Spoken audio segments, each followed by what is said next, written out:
Guinness World Records is here today at Port Lympne Hotel and Reserve in Kent, and we're very lucky to have the animal director on hand to show us around. Simon, lovely to meet you. Nice to meet you. Can you tell us a bit about your role here at Port Lympne?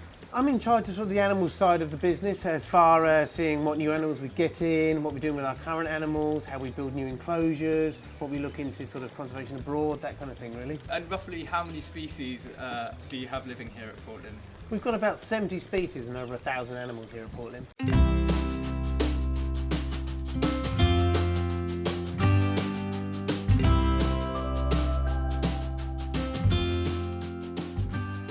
Here at Port Lympne Hotel and Reserve, we're always looking at reintroduction programs for our animals, and with Cheetah it's something that we're looking at the moment with the possibility of sending some back to South Africa soon.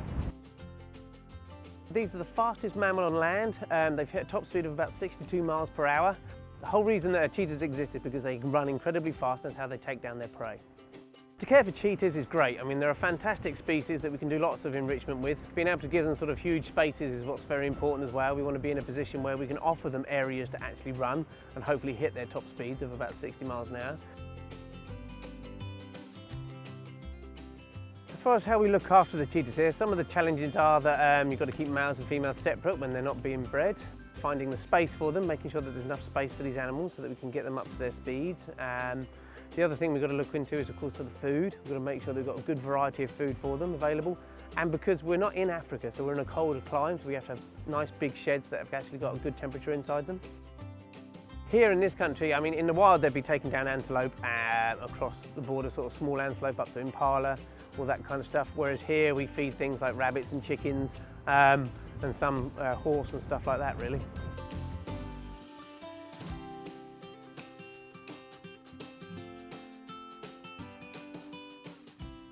We've been breeding them here for many years. We're hoping that the future will hold reintroduction for these animals, that we can actually put them back into Africa at some point.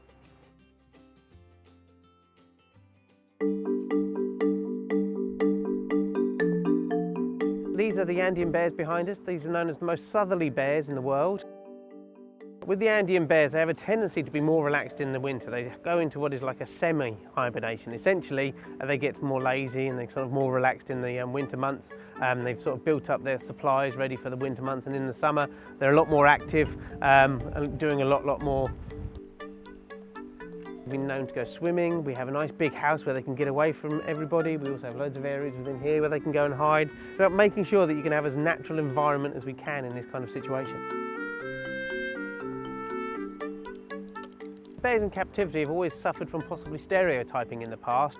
By supplying them with as much natural environment as you can, lots to do, lots of enrichment, you make sure that you're trying to avoid that. I mean, it's something that's quite modern with bears. Like here, we could do 5, 6, 7 feeds a day, just little feeds to make sure that they're kept occupied.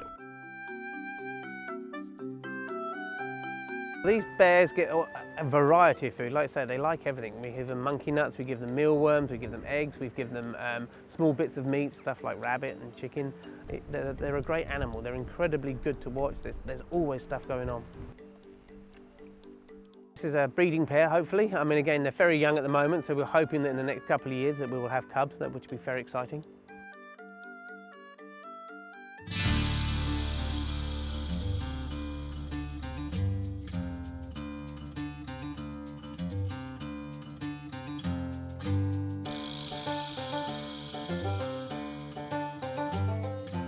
These are two Amur tiger sisters. They're Amber and Amura. These are the world's largest wild cats.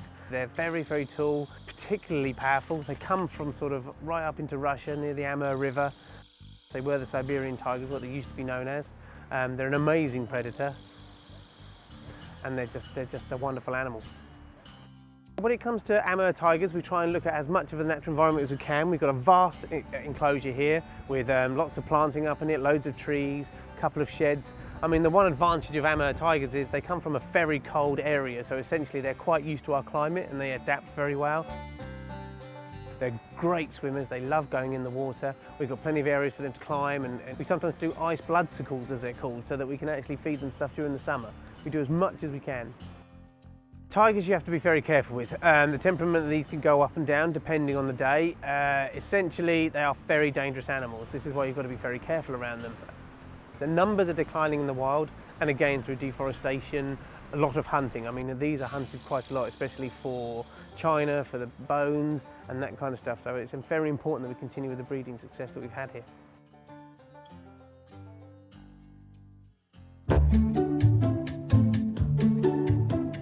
Behind me here we have Capybara. They're the world's largest rodent. Essentially they come from the Amazon basin. They've been known to sort of, they actually pretty much semi-aquatic. They spend a lot of their day in the water. They live in big herds. You can have herds of up to kind of like 60, 70 animals sometimes, even up to 200 it's been seen. They're quite calm generally here. They're good for mixed exhibits. We've got vicuna, rhea, Brazilian tapir, all in the same enclosure. It works very, very well together. Good thing about capybaras is they're quite easy to keep. They need a lot of water. You've always got to make sure they've got plenty of stuff to eat, because they have to keep their teeth worn down, because they're like, as they're a rodent, their teeth grow continually all year round. Some of the challenges with capybara can be the breeding. They can have a lot of babies very, very quickly. We have a group of 14 here. Because we can't provide as much as they would eat in the wild, we kind of supplement their diet with root vegetables, lettuce, cabbage, that kind of stuff.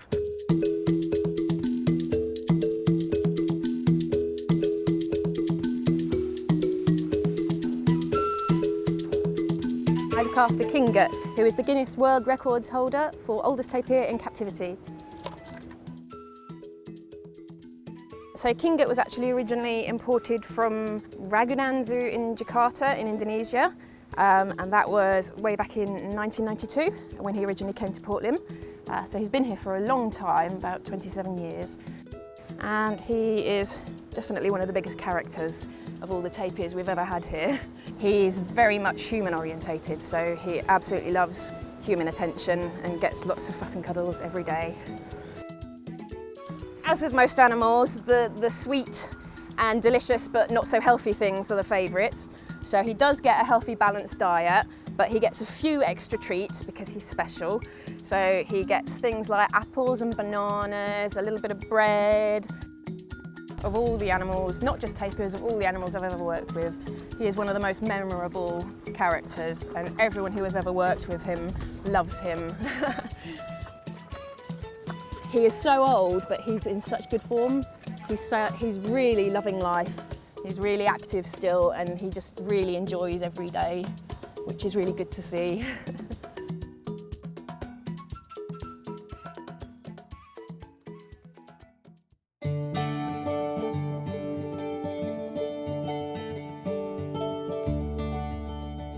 Behind me you can see the red pandas. These are incredibly cute and cuddly looking animals that aren't. They can be vaguely vicious. This red panda behind us is a young female. She's actually waiting for a new partner to arrive, and we hope to continue mating. She has had 2 litters before. She's a very successful mother. Come from China up into the Himalayas, in Myanmar and stuff and everything. They're actually quite rare. They're critically endangered, taken for meat as well in quite a few areas. For red pandas, the sort of things we're looking at is, again, you want the good environment. We want lots of trees, lots of climbing. They're very good at climbing, and also lots of bamboo. They're one of the few species that lives off bamboo, which is quite unique because bamboo's full of cyanide, so they're in a position where they eat almost enough poison each day to kill a human being. They're also part meat eaters. They have a tendency to sort of hunt small prey, things like rats and mice and that kind of thing. Quite unique. They're the world's first recognised panda. Here at Port Lim Hotel and Reserve, we've had red pandas for many years. And so it's always nice when we get a pair and you can have the cubs sort of working together, and you can see a group of about up to 4 in there. It's fantastic.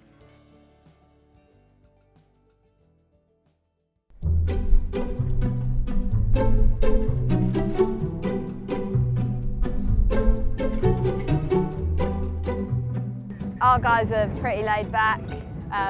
They all have different personalities. So we have some that are food orientated, and then there's some that don't really get involved, quite gentle in nature. Some are quite pushy, and they get lots and lots of branches. The Evergreen Oak is a particular favourite over winter.